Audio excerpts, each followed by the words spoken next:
மக்களே welcome back to our channel. So இன்றைக்கி நம்ம வந்திருக்கிறது என்ன அப்படின்னு பார்த்தீங்கன்னா, மூக்கு சளி பழத்தை பார்க்கறதுக்காக வந்திருக்கோம். ஸோ மூக்கு சளி பழம்னு சொல்லிட்டு சின்ன வயசில் வந்து ஒரு பழத்தை சொல்லுவாங்க. அந்த பழம் பார்த்திங்கன்னா ஒரு மாதிரி உள்ள குழன்னு இருக்கும், சாப்பிட்றதுக்கும் நல்லா இருக்கும். ஸோ அந்த மரம் பார்த்திங்கன்னா ஒரு நல்லா சின்னதாக செடியாக தான் பார்த்துருக்கோம், ஆனால் இங்கே பாருங்கள் ஒரு மரமாகவே வளர்ந்துருக்கு. ஸோ இந்த மரத்தோட பழத்தை தான் இப்போ நான் உங்களுக்கு வந்து காமிக்க போகிறேன். 1 மினிட் இருங்க.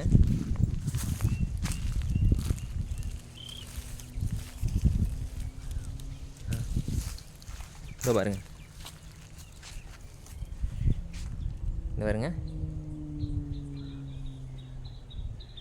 இப்போ தெரியுதா இதுக்கே வந்து மூக்கு சளி பழம்னு சொல்கிறாங்கன்னு சொல்லிட்டு. ஆக்சுவலி நீங்கள் சாப்பிட்டுட்டீங்கன்னு வச்சுங்க, இது வந்து சாப்பிடக்கூடிய ஒரு பொருள் தான். சின்ன வயசில் சாப்பிட்டது, அதனால் சாப்பிட்றதுக்கு கொஞ்சம் யோசிக்கிறேன். இது வந்து சாப்பிடக்கூடிய ஒரு பழம்தான். ஸோ சின்ன வயசில் வந்து நாங்களாம் நிறையா சாப்பிடுவோம். இதை சாப்பிட்டோன்னு வச்சுங்க, உங்களுக்கு தெரியுதா மக்களே, இங்கே பாருங்க. ஸோ சின்ன வயசில் வந்து இந்த இது ஏன் மூக்கு சளி பழம்னு சொல்கிறாங்கன்னு பார்த்தீங்கன்னு வச்சுங்க, பாருங்க பாருங்க. ஆக்சுவலி இதுக்கு வந்து கரெக்டாக தாங்க பேர் வச்சுருக்காங்க. பாருங்க, ரொம்ப ஸ்டிக்கியாக இருக்குது. கையை வந்து இந்த பாருங்க, கையை விட்டு போகவே மாட்டேங்குது. நீங்கள் சாப்பிட்டிங்கன்னா உங்கள் தொண்டையெல்லாம் அது இப்படி ஒட்டிக்கும். ஸோ இந்த மரம் வந்து பார்த்துட்டிங்கன்னா உங்களுடைய குடலை வந்து க்ளீன் பண்ணுறதுக்கு உதவக்கூடிய ஒரு மரம், ஓகேவா? பாருங்க, இந்த மரம் பார்த்திங்களா, இது ஃபுல்லாகவே வந்து உங்களுடைய குடலை வந்து க்ளீன் பண்ணுறது. நீங்கள் சாப்பிட்லாம் இந்த பழத்தை. சாப்பிட்டதுக்கப்புறம் பார்த்துட்டிங்கன்னா உங்களோட டைஜஷன் சிஸ்டத்தை பார்த்திங்கன்னா இது வந்து டைரெக்டாக போயிட்டு பூஸ்டப் பண்ணும். பாருங்க பாருங்களேன், கையை நல்லா பிடிச்சிக்கிச்சிங்க. இப்படி நான் அழுத்திட்டு இப்படி பிரிக்க ட்ரை பண்ணேன்னா யாருங்க எப்படி ஒரு பெரிய ஸ்டிக்கியாக பிசு பிசு பிசுன்னு ஒட்டிகிட்ருக்கு பாருங்க. நல்லா இருக்குங்க. இப்போ நான் வந்து அப்படி இப்படி பண்ணேன்னு வச்சுங்க,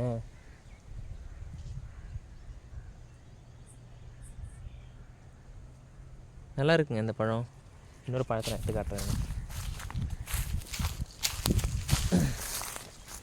என்னங்க, பழத்தை வர காய் எல்லாம் மொத்தமாக கையில் கொட்டிடுச்சுங்க. இவருங்க, பழம் ஒன்றே ஒன்று தான் இருந்துச்சு, அதுவும் மிஸ் ஆகிடுச்சு. ஆனால் அது வந்து ஒரு மாதிரி கையை பிசு பிசு பிசுன்னு பண்ணுதுங்க. இருங்க,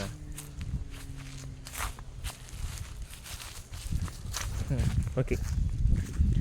ஐயோ, கையெல்லாம் பிசு பிசுன்னு ஒட்டிகிட்ருக்கே. இங்கே வருங்க, இந்த பழத்தை பாருங்கள்,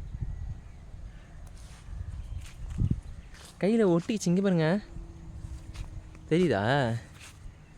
கையிலேருந்து போகவே மாட்டேன்னு இறுக்கமாக பிடிச்சிக்கிட்டு இருக்குங்க, ஸ்டிக்கியாக இருக்குது. ஓகே, கையிலேருந்து இது போகிற மாதிரியே தெரியல, ரொம்ப ஸ்டிக்கியாகவும் இருக்குது, ரொம்ப இதாகவும் இருக்குது. ஸோ இந்த ஒரு மூக்கு சளி பழம் அப்படிங்கிறது பார்த்திங்கன்னா இது வந்து ரொம்ப ரேர்லாம் கிடையாது. நிறைய இடத்துல வந்து இந்த ஒரு மூக்கு சளி பழத்தை வந்து உங்களால் பார்க்க முடியும். ஸோ இது வந்து சின்ன வயசில் நான் பார்த்தது. ஸோ சின்ன வயசுலனா நான் வந்து ஒரு 1வது 2வது படிக்கிற சமயத்தில் பார்த்திங்கன்னா அதிகமாக இந்த மூக்கு சளி பழம் அப்படிங்கிறது இருக்கும். ஆனால் இங்கே வந்து ரேராக 1-2 இடத்துல மட்டும்தான் இருக்குது. ஸோ ரேராக இருக்கிறதும் பார்த்துட்டிங்கன்னா இது மாதிரி வர எப்படி வருதுன்னு சொல்லிட்டு. ஸோ நல்லா இருக்குது. இது வந்து சாப்பிட்லாம், பட் ஆனால் நான் ஏற்கனவே சொன்ன மாதிரி தான் நாக்கில் வந்து ஸ்டிக்கியாக ஒட்டிக்கும். ஸோ ஒட்டிக்கிச்சு அப்படின்னு வச்சுங்க, கண்டிப்பாக வந்து நாக்கு ஒரு மாதிரி வரன்னு சொல்லும். அது வந்து நான் சின்ன வயசில் சாப்பிட்டு எனக்கு பழக்கம் இருக்குது. ஸோ அதனால் பார்த்துட்டிங்கன்னா இந்த ஒரு பழம் அப்படிங்கிறது வந்து சாப்பிட்றத அவாய்ட் பண்ணுறது எனக்கு தெரிஞ்ச வரைக்கும் பெஸ்ட்டு. ஸோ இந்த பழம் வந்து இருங்க வர ஜெல் மாதிரி இருக்குங்க. ஸோ இந்த இடத்துல பார்த்தா உங்களுக்கு தெரியும், இது வந்து ஒரு மாதிரி ஜெல்லியாக இருக்குது, தெரியுதா உங்களுக்கு? ஸோ இது மாதிரி ஜெல்லியாக இருக்கிற காரணத்தினால பார்த்திங்கன்னா இதை வந்து இதுலேருந்து செப்பரேட் பண்ணி எடுக்கிறோன்னு வச்சுங்க. ஓகே, கையிலேருந்து செப்பரேட் பண்ணவே முடியலங்க, இங்கே கையிலே பிடிச்சிக்கிச்சு. ஸோ இந்த மாதிரி பார்த்திங்கன்னா இந்த ஒரு மூக்கு சளி பழம் அப்படிங்கிறது வந்து ரொம்ப ரேரான ஒரு ஃபுட்டு. இது வந்து சாப்பிட்டா உடம்புக்கு நல்லது, உங்களோட டைஜஷன் ப்ராப்ளத்தை வந்து சால்வ் பண்ணிவிடும். அதுமாதிரி பார்த்துட்டிங்கன்னா உங்களுடைய இம்யூனிட்டி சிஸ்டத்தை வந்து பூஸ்டப் பண்ணிவிடும். இன்னொரு வீடியோவில் சந்திக்கலாம்.